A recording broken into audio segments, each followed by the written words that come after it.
Nuzvid employees కాలనీకి చెందిన ఝాన్సీ అనే ఆవిడ నూజివీడు సోషల్ వెల్ఫేర్ గర్ల్స్ హాస్టల్లో శానిటేషన్ వర్కర్గా పనిచేస్తుంది. Out sourcing. ఆవిడ గత 5 సంవత్సరాలుగా పనిచేస్తున్నారు. తర్వాత ఆవిడకి జీతభత్యాలు అవి కొద్దిగా చాలా లేట్గా వస్తున్నాయి. ఈ దశలో 2 months నుంచి అక్కడ హాస్టల్ వెల్ఫేర్ ఆఫీసర్గా పనిచేసే నాగమణి అనే ఆవిడ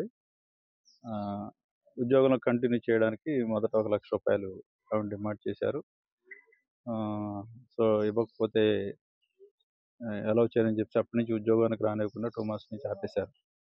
తర్వాత వీడు 50,000కి తగ్గారు. తర్వాత బేరవాడికి 30,000 అయితే ఇస్తానని చెప్పేటప్పటికి ఆవిడ లంచం ఇవ్వడం ఇష్టం లేక ఏలూరు ఏసీబీ ఆఫీస్ని అప్రోచ్ అయ్యారు. దాని మీద ప్రిలిమినరీ ఎంక్వైరీ చేసి నిన్న సాయంత్రం ఈ ట్రాప్ అనేది ఆర్గనైజ్ చేశాం.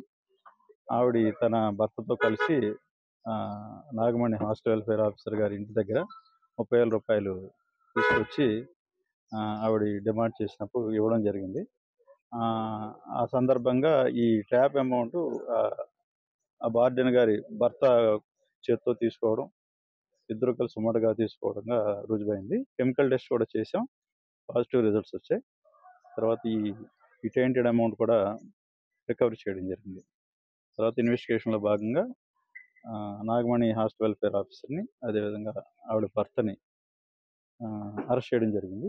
అరెస్ట్ చేసి మెడికల్ పరీక్ష అనంతరం విజయవాడ ఏసీబీ కోర్టులో హాజరుపరుస్తాం. ఇంక ఈ కేసు తదుపరి దర్యాప్తులో మిగతా విషయాలు తెలుస్తాయి. మరిన్ని వీడియోస్ కోసం ఛానల్ ని సబ్స్క్రైబ్ చేయండి. లేటెస్ట్ అప్డేట్స్ కోసం వాట్సాప్ ఛానల్ ని ఫాలో అవ్వండి. ఆ లింక్ డిస్క్రిప్షన్ లో ఉంది.